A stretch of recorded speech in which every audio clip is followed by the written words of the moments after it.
오늘 3월 첫째 주 하나님 앞에 나와서 예배하고 또 말씀을 통해 하나님의 음성을 듣기를 원하시는 모든 분들 하나님의 개인적으로 만나주시는 귀한 은혜와 복이 넘쳐나게 되기를 축원을 드립니다.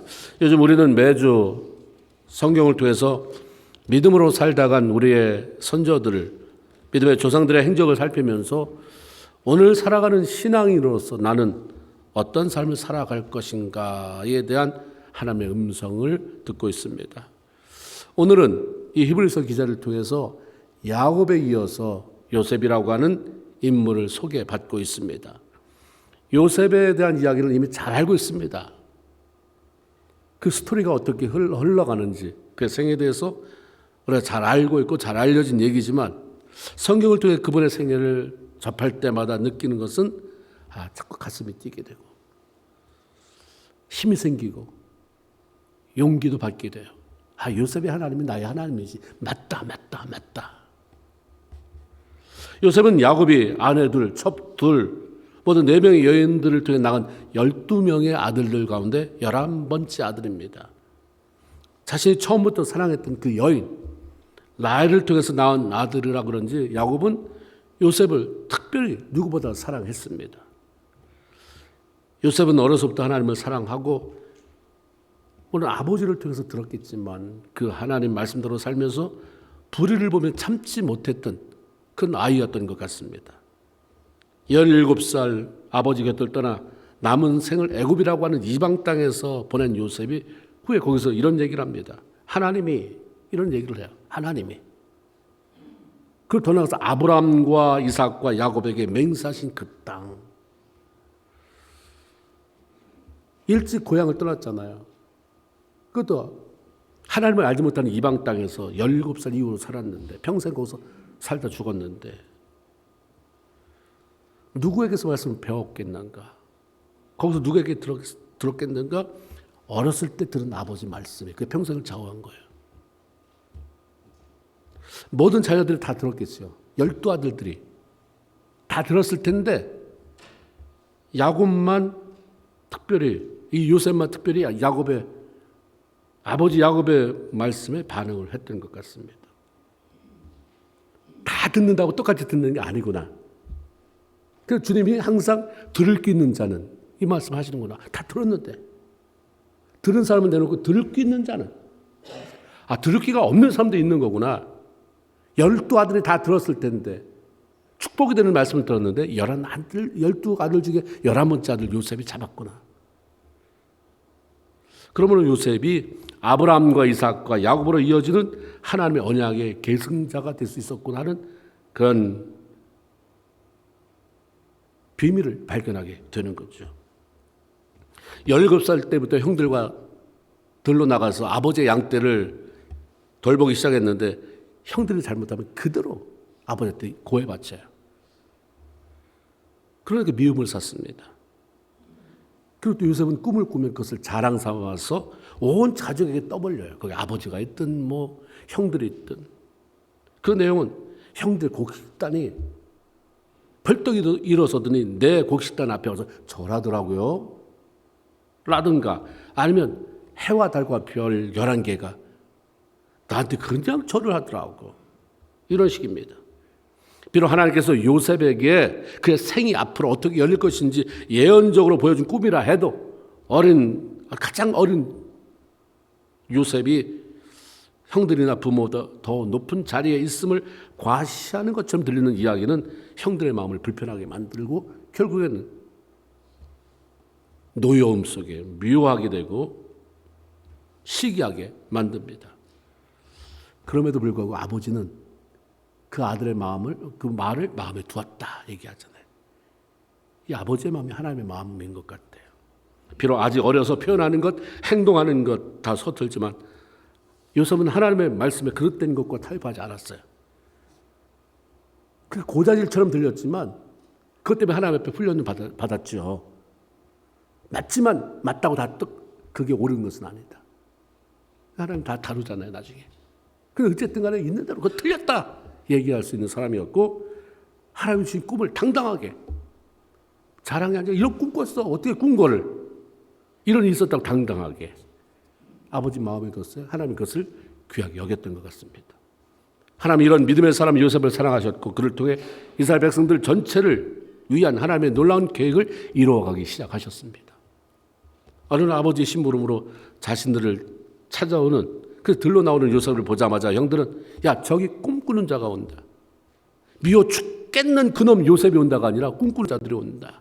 미웠지만 그는 꿈꾸는 자들이었어요. 형들에게 그렇게 가게 됐어요. 저는 꿈을 꾸는 사람.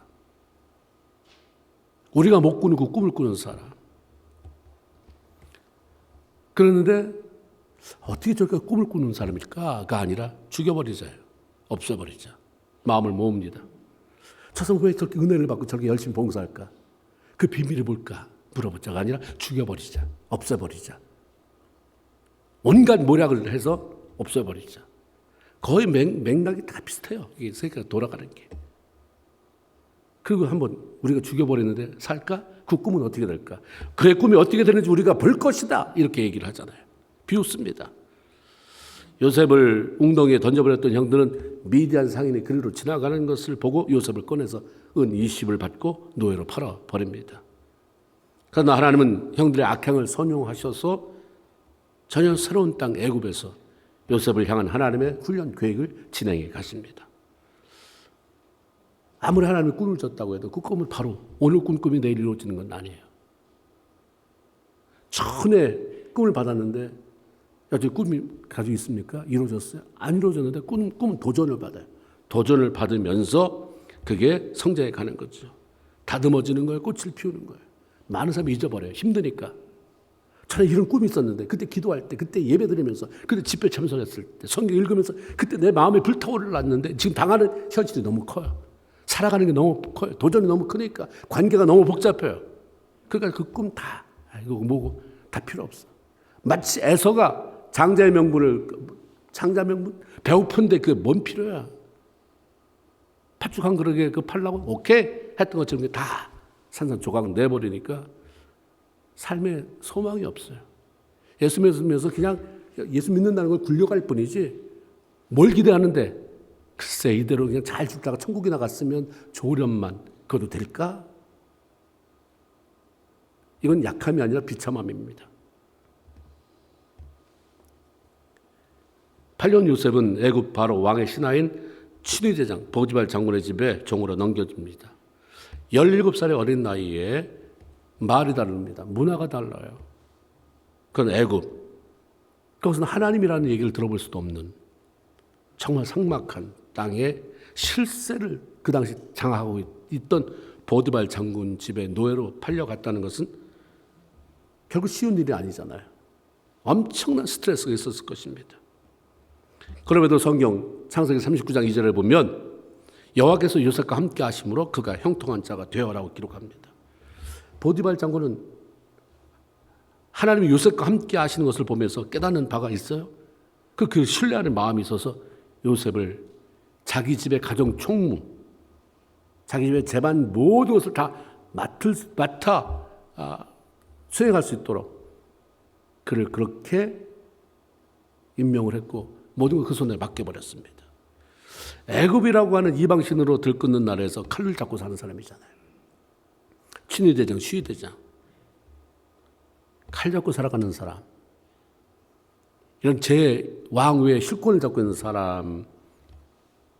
그 보디발은 어떤 사람이었을까? 다정다감한 사람이었을까? 감성이 충분하고 누가 뭐라면 눈물을 줄줄 흘리는 네가 그렇게 형한테 팔려왔구나. 저런 불쌍해라. 이런 사람이었을까? 아마도 사람 잘 믿지 못하고 함부로 대하는 무서운 존재였을 것 같은 보디발이 하나님이 요셉과 함께함을 봤다라고 했을 때에 어떻게 하나님을 알았을까? 칼이 힘이다. 내가 힘이다. 내가 하나님이지. 무슨 하나님? 신이 있다면 바로 왕이 믿는 태양신? 그 하나님? 근데 오래동안 두고 본 거죠. 성실하고 부지런하게 기쁨으로 최선을 다하며 일하는 요셉이라는 사람이 입에 하나님을 달고 살잖아요. 하나님. 그랬던 것 같아요. 뭔가 들려줬거나 보여줬으니까 그 사람이 들었고 보고 그렇게 인정했을 거 아닙니까? 그리고 기도하는 모습을 보았을 거예요. 그러니까 요셉이 믿고 말하는 기도하는 하나님이라고 하는 신이 저를 돕고 있구나. 돕는 게 아직 보여. 하나님이 저를 축복하는구나. 알았던 거죠. 믿음의 사람은 내가 처해 있는 환경과 상관없이 어디서나 하나님의 선한 영향력을 끼쳐야 하는 그 사명이 있습니다. 너희는 그리스도의 편지다. 너희는 그리스도의 냄새다. 여러분이 서 있는 자리에서 어떤 냄새가 납니까? 아이고 교회 다닌다고 하는데 냄새 고약하네. 너나 나나 달릴 게 없네. 욕심스럽고 지지 않으려고 들고 조금이라도 피해오면 나보다 한술 더 떠서 그냥 싸워대는 무슨 냄새입니까? 향기가 있어요. 악취 아니겠어요? 근데 주님이 우리에게 향기 내라. 요셉은 사도 바울의 얘기를 들은 사람이 아니에요. 근데 벌써 그렇게 살았어요. 보디발의 요셉을 믿고 모든 것을 맡긴 후에 그 집에 큰 축복이 내렸다라고 얘기합니다. 창세기 39장 5절 여호와께서 요셉을 위하여 그 애굽 사람의 집에 복을 내리심으로. 여러분이 만약에 어느 곳에 직장에 갔든가 여러분이 어느 집에 사업터에 일하는 종으로 갔다든가 일한 만큼 왜 안 주냐라고 컴플레인 하기 전에 내가 온 이후에 이 집이 잘 되는가. 예수 믿는 사람으로 잘 되게 만들어야죠. 최소한 내가 돈 탈 날만 기다리는 게 아니라 하나님 내가 왔으니 내가 예수 믿는 집사인데 내가 예수 믿는 권사고 장로고 목사인데 이 집에서 일하는 동안에 하나님 나 때문이라도 이 집 축복하세요. 그 이후에 너 때문에 매상이 올랐다는 얘기 듣게 해야죠. 너 때문에 우리 사업이 안 되려고 그러는데 야 이렇게 잘 된다. 이 직장이 저 위태위태 했는데 이번에 이렇게 좋은 다른 회사들과 연결이 돼서 우리가 숨통이 열렸다. 야 하나님 또 제대로 믿나보다. 농담 삼아 하는 얘기라도 그런 얘기 들어야 돼요. 온 우주의 중심이시오 주인은 하나님이십니다. 그리고 그 하나님의 관심은 그가 그를 사랑하며 신뢰하며 쫓는 사람들에게 있음을 알려주고 있어요. 그래서 역대하 16장 9절에 보면 여호와의 눈은 온 땅을 두루 감찰하사 매일매일 두루두루 찾아본다는 거예요. 전심으로 자기에게 향하는 자를 위하여 능력을 베푸시나니. 아무것도 안 하고 가만히 계시고 죽은 것 비슷한 하나님인 것 같지만 하나님은 매일 하세요. 매일매일 두루두루. 그러면서 전심으로 나를 찾는 자가 누구냐? 전심으로 나를 찾는 자가 누구냐? 그가 발견되면 내 능력 부어준다. 자원을 쏟아 부어준다. 잘 나가던 요셉의 삶에 시험이 닥쳐왔습니다. 보디발 아내 잘생긴 요셉에게 반해서 성적으로 접근해 온 것입니다. 요셉이 이 여인의 끈질긴 유혹을 뿌리칩니다. 요셉의 거절 이유는 아주 간단하고 단호했습니다. 창세기 39장 9절 내가 어찌하여 이 큰 악을 행하여 하나님께 죄를 지으리까. 내가 이것을 저 여인이 그렇게 간절히 실권을 잡은 자의 부인의 요구를 내가 거절할 때 그 이후 내가 당할 불이익, 온갖 루머, 온갖 고통, 고난을 생각했는데도 불구하고 내린 결론은 이것밖에 없다 였어요. 내가 선택할 것은 오직 하나님 한 분이시다 라는 믿음의 고백이 그 안에 들어있었던 거죠. 애굽에 팔려온 지 얼마 되지 않은 때 일어난 사건으로 미루어 볼 때 그 17살에서 그 20살 전후 후도 아니겠죠. 요셉의 인생과는 이미 17살 이전에 하나님의 말씀에서 견고 세워졌다 볼 수 있습니다. 그리고 그 인생 갈 때 요동치지 않았어요. 17살 이전에 이렇게 견고하게 세워진 사람이 있는가 하면 나이가 50, 60, 70, 80대도 계속 요동치는 사람 얼마든지 많이 보잖아요. 정해야 돼요. 그리고 요동치 말아야 돼요. 억울해도 힘들어도 무슨 말 들어도 그냥 하나님만 바라보고 나갈 수 있어야 됩니다.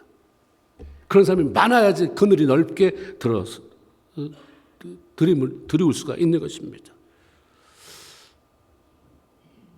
수치심으로 분노한 여인이 남편에게 당신이 그렇게 애지중지하는 당신의 종 요셉이 나를 성희롱했다라고 고발합니다. 이 말을 들은 보디발의 반응을 성경은 심히 노한지라 얘기도 했는데 영어 성경에는 burned with angry, 화가 불같이 일어났다. 이렇게 표현하고 있어요. 화가, 저놈이 감히 화가 불같이 일어났어요. 왕의 친위 대장으로 반역자들이나 아니면 적들을 인정사정 없이 죽이고 짓밟아야 하는 직업을 가진 사람을 건드린 결과는 어떻겠는가? 자기 부인 건드리게 날 건드린 거잖아. 너 종놈이 감히 주인의 부인을 건드려? 네가? 내가 누구냐? 널 산 주인일 뿐만 아니라 이 나라의 실권자야. 보디발 장군. 이름 못 들어봤어? 창세기 39장 20절에 이에 요셉의 주인이 그를 잡아 감옥에 가두니, 그나마 굉장히 완곡하게 부드럽게 표현하고 있지만 성경은 여기가 안 끝나요. 이 얘기를 시편에 다시 쓰잖아요. 시편 105편 18절에 보면 그의 발은 착고에 차이고 그의 몸은 쇠사슬에 매었으니 이렇게 되어 있어요. 온 몸이 쇠줄에 꽁꽁 묶여버렸어요. 아, 감옥에 갇혔다 나왔구나. 이게 아니에요. 그의 감옥 초기에는 굉장히 어려운 거예요. 말할 수 없는 고통. 뭐 맞았겠죠. 맞기도. 얼마나 많이 비난하겠어요. 네가 건드릴 걸 건드려야지. 어떻게 보디발 장군의 부인을 성희롱? 온갖 수모, 고통. 얼마나 힘들었겠습니까? 그런데 그것에서도 하나님은 요셉에게 은혜를 베푸셔서 그를 범사에 형통하게 하셨다라고 말씀합니다. 그것은 요셉이 감옥을 총괄하는 간수장의 눈에 띄어서 옥중 죄수를 살피는 일을 그에게 맡긴 겁니다. 그러면 하나님이 그냥 그렇게 가시지. 누구보다도 요셉의 마음을 잘 알 텐데 뭘 이런 과정을 꼭 두셔야 되는가? 하나님 나 알잖아요. 나 예수 믿기 시작한 이후에, 은혜 받기 시작한 이후에 주님만 위해서 살기로 결정했는데 뭐하러 이런 어려움을 또 두십니까? 나는 그렇다 치고 요셉 이런 대단한 사람 뭐하러 감옥에 두시고 그 고통스러운 시간을 보내게 하십니까? 이유가 뭘까? 그것도 시편이 얘기해 줘요. 시편 105편 19절, 시편 105편 19절 곧 여호와의 말씀에 응할 때까지라 그의 말씀이 그를 단련하였도다. 요셉이 하나님의 의도를 깨달을 동안, 하나님의 뜻을 깨달을 동안 그 속에 넣어두셨다는 뜻입니다. 그리고 하나님의 말씀을 통해 요셉을 견고하게 만들었다는 뜻이에요. 우리 이 땅에 사는 동안에 예수 믿고 뭐 힘들 때 이 사람 저 사람 조언도 오고 하고 다 하지만 말씀이 나를 살려야 돼요. 그래 진짜 그래 요동치지 않아요. 사람한테 위로받고 그러면 갑자기 그 사람이 나한테 멀어지는 것 같으면 내 믿음도 따라서 멀어져 버리고, 사람이 나를 배신하는 것 같으면 하나님이 나를 배신한 것 같이 느껴지는 말씀 자체가 나를 살려야 돼요. 하나님이 그 일을 여기서 하신 거예요. 요셉은 자기가 당한 고난에 대해서 몸부림치며 고통스러워하기보다는 하나님의 뜻을 깨닫는 데 초점을 뒀던 것 같습니다. 창세기 42장 21절에 나중에 형들이 다 모이잖아요. 요셉 앞에. 요셉이 얼마나 지혜로운지 형들을 다 이제 떠보고 그걸 정리해야 되니까 자기네 나라 말 안 써요. 애굽 말씀에서 통역관을 세워요. 근데 형들은 못 알아들을 뿐이지 형들이 하는 말은 다 알아들어요. 그때 형들이 그래요. 그때 요셉이 우리에게 애걸 할 때 그의 마음의 괴로움을 보고도 듣지 않아서 이런 어려움을 우리가 당한다. 그런 형들의 얘기를 거기다 기록해 놨어요. 창세기 42장 21절에. 이 한마디 말을 통해서 그때 장면이 그려지잖아요. 요셉이 형들에 의해서 구덩이에 던져질 때, 미디안 상인들에게 넘겨질 때 울며 불며 얼마나 놀랐어요. 아버지 품을 떠난 적이 없고 아버지가 특별히 편애해서 색동옷을 입혀주기도 하고. 그런데 갑자기 죽음의 공포를 끌어안게 되잖아요. 울며 불며 살려달라고 애걸을 한 것 같습니다. 공포, 분노, 두려움 속에 괴로워하면서 몸부림을 쳤어요. 그런 요셉이 결국 애굽으로 팔려왔잖아요. 팔려서 생활할 때 한 번도 거기에는 그 고통 속에서 몸부림쳤다. 지난날을 생각하면서 자꾸 울거나 보채거나 뭐 몸부림쳐도 이러지 않았어요. 적응했어요. 금방 적응했습니다. 그냥 하나님 앞에 그냥 자기 몸을 던져버렸어요. 맡겼어요. 분명한 대답을 얻지는 못했어요. 왜 내가 이런 어려움을 당해야 됐나, 뭘 잘못했나를 살펴보지만 분명한 대답을 얻지 못했어요. 그래서도 하나님을 의지하며 열심히 살았던 것 같습니다. 이걸 보면 요셉이 전에는 이게 다 해결된 게 아니라 그냥 고통스러운 감정을 누르고 살았구나. 그냥 묻어두고 사는 거예요. 그런데 요셉에 대한 큰 그림을 가지고 계신 하나님은 요셉이 자신을 향한 하나님의 뜻을 분명히 알기를 원했어요. 귀한 일을 감당할 제목으로 성장하기를 기대하셨습니다. 하나님은 요셉을 감옥에 가둬놓고 그 일을 하셨어요. 묻어놓고 살지 말아라. 난 널 축복의 통로로 해야 되는데 묻어놓는 것은 그 통로 속에 뭘 찌끄러기를 다 가둬놓는 거니까 뭐가 되겠어요? 하나님이 쓰시는 사람은, 하나님의 축복을 받고 축복의 통로가 되는 사람은 묻어놓는 사람이 아니다. 가둬놓는 사람이 아니다. 하나님 안에서 해결받고 사는 사람이다. 이거죠. 우리는 감옥에 있는 동안에 요셉이 어떤 생각을 했을까? 모함을 지냈을까? 아는 바가 없어요. 그건 시편도 다른 데서 얘기하는 게 없어요. 하지만 감옥에서 나온 후에 그의 삶의 변화를 우리가 볼 수 있어요. 말씀이 기록해 놓아요.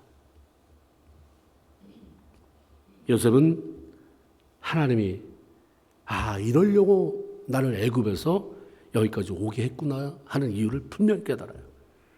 나 창세기 45장 5절을 보면 형들 만났을 때 하는 얘기 있잖아요. 당신들이 나를 이곳에 팔았으므로 근심하지 마소서, 한탄하지 마소서. 하나님이 생명을 구원하려고 나를 당신을 앞서 보내셨습니다.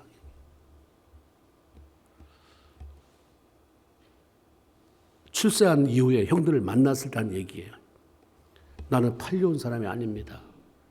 형들이 아무리 나를 팔려고 했어도 하나님이 허락하지 않으면 어떻게 팔겠어요? 근데 내가 여기 온 거 팔려온 거 아닙니다. 하나님이 분명한 계획 속에 나를 이곳으로 보내셨습니다.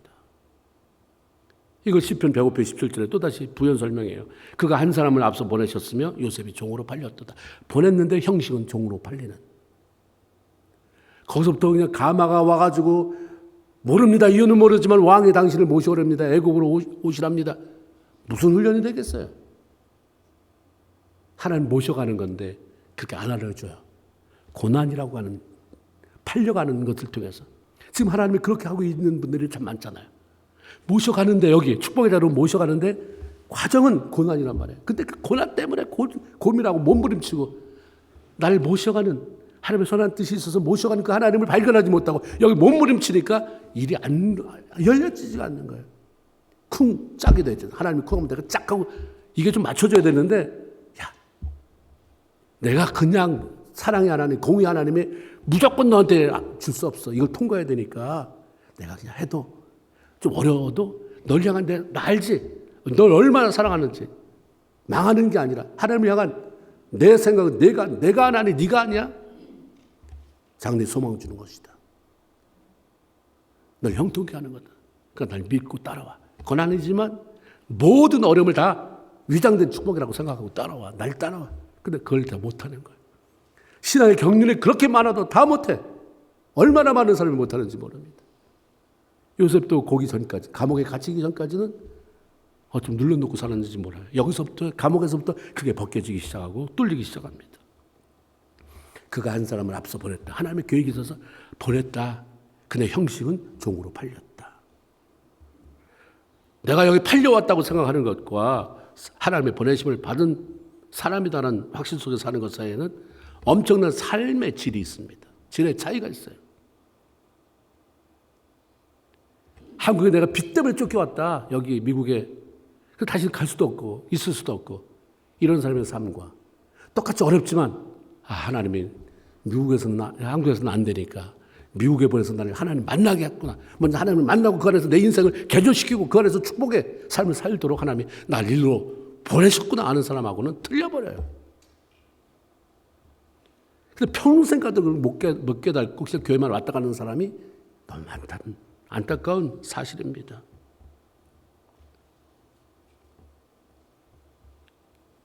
하나님의 놀라운 계획을 위해서 나를 먼저 이곳에 보내셨구나 하는 사실을 깨닫고 믿음으로 받으니까 나머지는 아무것도 아니잖아요. 근데 뭐 때문에 이렇게 씩씩대고 살았나? 뭐 때문에 일하기도 힘든데 낯선 나라에 보드발 같은 우락부락한 장군 밑에서 애써서 일하는 것도 너무 힘든데 내가 뭐라 이런 큰 무거운 용서 못하는 그런 짐, 분노의 짐을 여태까지 누르고 살았나? 이게 다 해결되는 거니까 형제들도 보디발 장군의 아내도 자세히 알지도 못하면서 들어보지도 않고 자신을 감옥 속에 집어던지고 쇠사슬로 묶은 보디발 장군조차도 용서할 수가 있는 거죠. 뭐 크게 큰 문제될 게 없어요. 그러니까 결혼하고 첫 아이를 낳았을 때에 이름을 므낫세라고 지었어요. 무슨 뜻이냐면 하나님이 내게 내 모든 고난과 내 아버지의 온 집을 잊어버리겠다, 이런 의미예요. 아버지한테 받았던 그때의 사랑을 다 잊어버렸다, 이런 의미 아니에요. 고향에서 형들을 통해 받은 온갖 서러움, 팔려버린 배신의 아픔 다 잊어버렸다, 용서했다, 정리했다는 의미인 거죠. 요셉의 용서는 형들을 만나면서부터 시작된 게 아니에요. 내가 출세해서 어떤 권세를 잡고 나서부터 시작된 게 아니라 벌써 이때 해결된 거예요. 그러니까 그 다음부터 삶이 열리잖아요.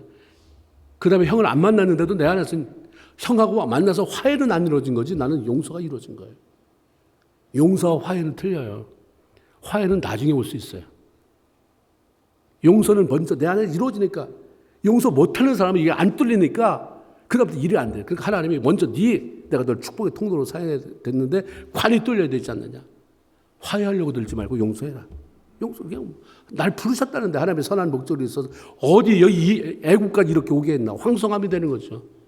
분노가 아니라, 억울함이 아니라 황송함. 어떻게 나를 선택하셔서 여기서 하나님이 이렇게 특별히 날 훈련시키는가. 다 용서돼요. 그러니까 보세요. 그때부터 삶이 본격적으로 열리지 않습니까? 안 열리는 이유? 막혔으니까 안 열리는 거겠죠. 해결되고 뚫리지 않았는데도 불구하고 맨날 응답을 받았네, 안 받았네. 나 축복의 통로. 하나님 원하시죠. 그럼 뚫어야죠. 통로가 비어있어야지. 관이 비어있어야지 그 뭘 흐르는 거죠. 내 걸 보내주는 게 아니라 하나님 주시는 걸 받아서 흘려보내야 되기 때문에 나는 관을 뚫고 있어야 되는 거예요. 관이 열려져 있어야 되는 거예요. 근데 우리 노래가 축복의 통로라는 그런 노래를 너무 많이 부르니까 무조건 예배 드리면, 예수 믿으면, 교회 오면 축복의 통로가 됐는 줄 알아요. 그게 뚫려야 돼요.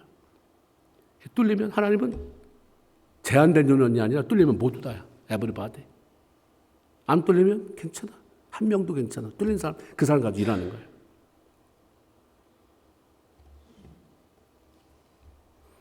힘든 환경에서도 변한 게 하나님이 날 왜 여기 보냈는지, 팔린 게 아니라 보냈다는 뜻을 알게 되고, 더 나가서는 환경이 힘든데 나만 바라보지 않아요.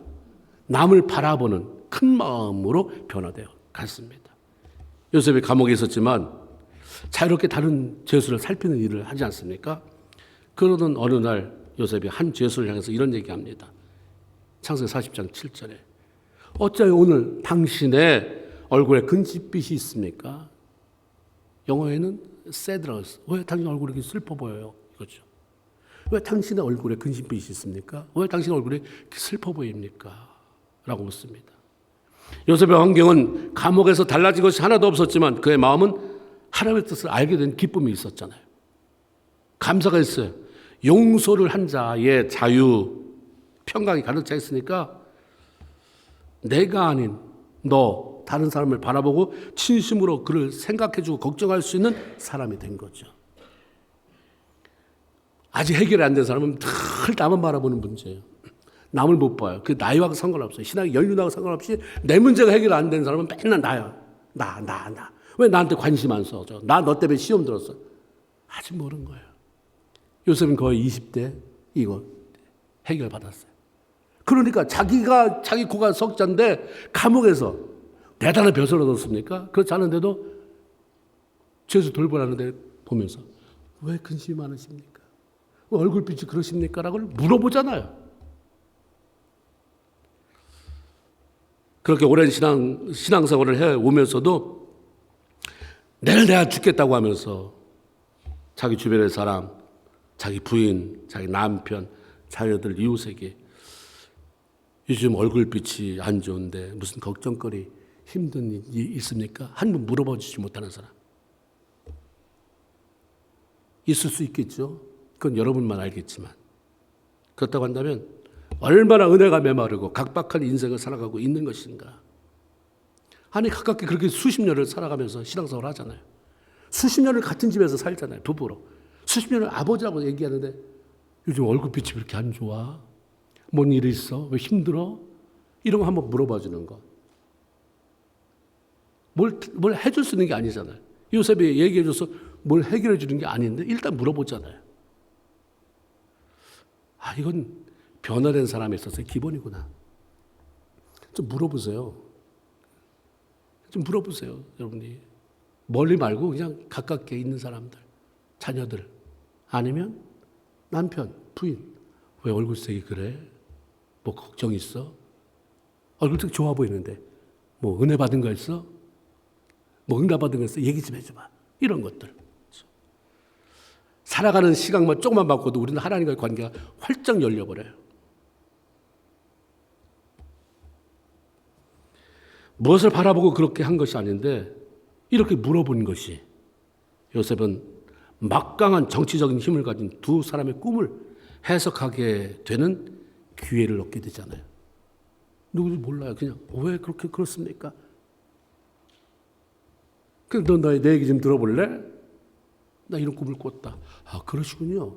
해석해 주는데 너무 신통방통하니까 옆에 있는 사람은 나도 술 맡은 관원장, 떡 맡은 관원장이 다 해석을 받습니다. 근데 그 중에 한 사람이 복직되잖아요. 복직된 사람의 소개로 바울의 꿈, 왕이 꾼 꿈 해석해 주므로 애굽 최고의 실권을 가진 바로 왕의 신뢰를 얻는 총리 자리로 오를 수 있었어요. 총리. 어떻게 저렇게 성공적인 인생을 살았나? 시작은 배려, 관심. 그러니까 난 그 목표를 향해서 그냥 가느라고 너 귀찮게 하지 마. 너 신경질하고 다 찢어놓고 그 자리에 오를 수가 없습니다. 그걸 탐내지 말고 옆에서 그냥 주변에 있는 사람 돌아보세요. 힘들지? 내 기도할게. 당신 얼굴색이 안 좋아? 좀 쉬어. 내가 할게. 이런 말 한마디가 그거 자꾸 하나님이 계속해서 커넥션을 주는데 그걸 누가 막겠어요?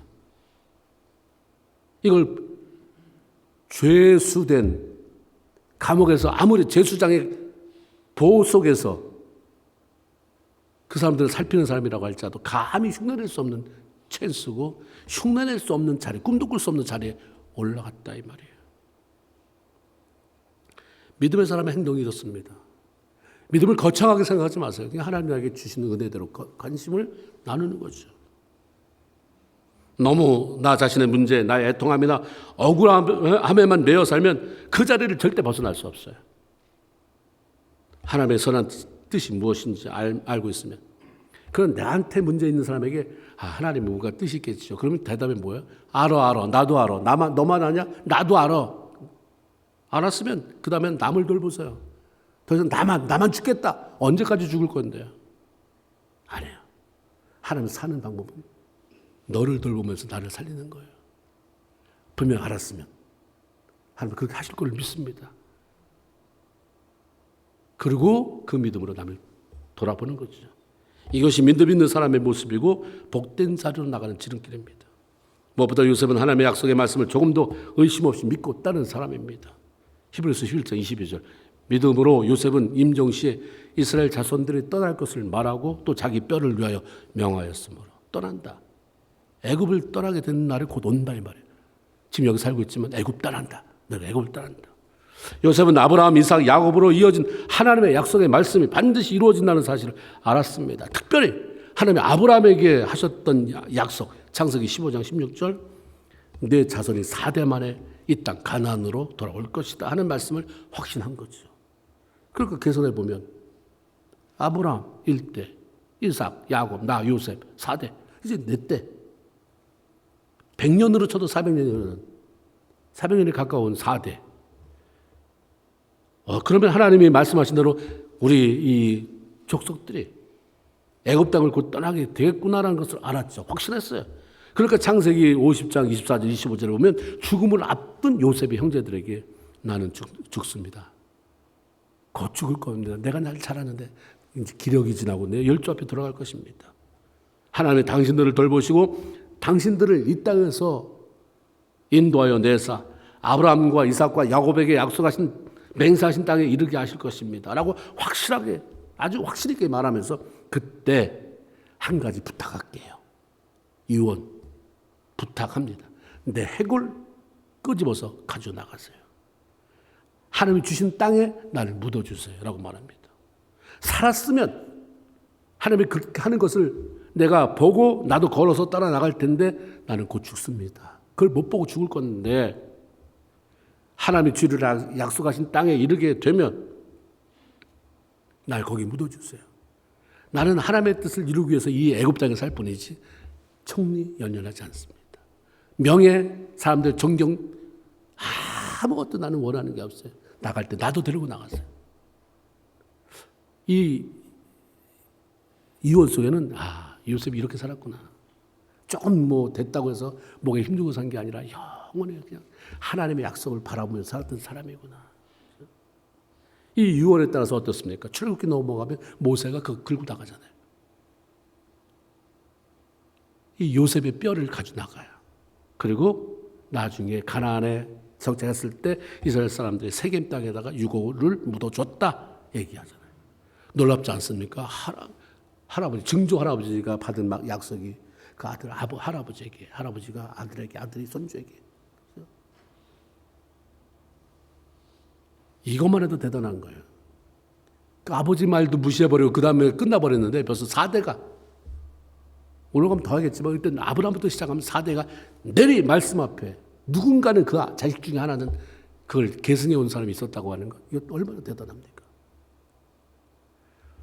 요셉은 죽는 그 순간까지 하나님의 약속의 말씀을 꼭 붙잡았습니다. 비록 내 대에 약속이 성취되는 것을 보지 못한다 할지라도 반드시 이루어질 것이다 믿으면서 그것을 후손들에게 전달했습니다.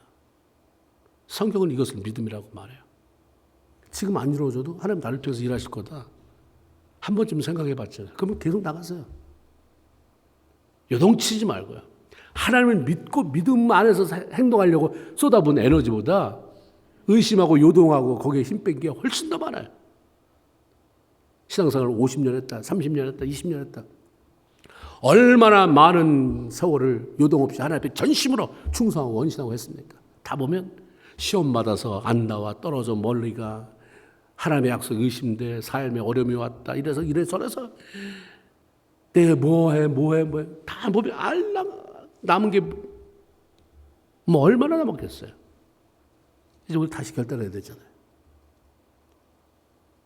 여기 있는 사람들에 따라서 나이가 천차만별이니까 내 인생에 예수님이 동일한 시간에 오지 않는 한 뭐 하나님 앞에 가는 그 시간이 다 다를 수 있지만 남은 생에는 요동치 않는다. 하나님 살아계시다. 하나님의 능력이 하나님이시다. 그 하나님 나를 사랑하시고 축복하신다. 아멘. 그렇게 그냥 나가는 거예요. 그냥 어려움이 오면 하나님을 부인하지 않겠습니다. 하나님을 갖고 막 흔들지 않겠습니다. 어려움인데 하나님 내가 나갈 수 있는 극복할 수 있는 믿음 주세요. 라고 하면서 나가는 거죠. 우리의 믿음의 근거는 무엇보다도 하나님의 약속의 말씀에 굳게 서는 것입니다. 믿음으로 이 땅의 삶을 아주 성공적으로 승리하며 살아내는 사람들의 특징은 하나님의 말씀하신 것은 틀림없이 지킨다. 하나님의 말씀은 반드시 이루어진다. 확신 속에서 요동치 않은 삶을 살았던 공통점이 있습니다. 하나님이 나의 하나님이시다. 그분이 나를 살게 하신다. 그 하나님 나를 지키신다. 공급하신다. 인도하신다. 믿었으면 더 이상 요동치 말고 그냥 나가서. 그런데 이 향해 나갈 거 맨날 근심 걱정 징징거리면서가 아니라 주와 같이 일 가는 것 무슨 일? 출근이 아닌가라고 고백하면서 나갔어요. 만약에 그게 흔들리면 기도하세요. 다시 밤새서 기도하세요. 생각 속에서 나는 믿음이 없어서 흔들려. 그럼 어떻게 하라는 말이에요? 기도하세요. 기도하면 하나님이 이렇게 세워요. 뿌리를 더 깊게 만드십니다. 매일매일 약속의 말씀을 잡고 승리하며 살아가는 귀한 성도들 다 되고 그래서 하나님의 유업을 이 땅에서 누리고 내가 못 누려도 후손들에게 나눠줄 수 있는 이 교회 여러 사람에게 끼치며 삶을 마감할 수 있는 그런 믿음의 선진들이 다 되길, 믿음의 하나님의 권속들이 다 되길 제 이름으로 축원을 드립니다. 아멘. 기도합시다.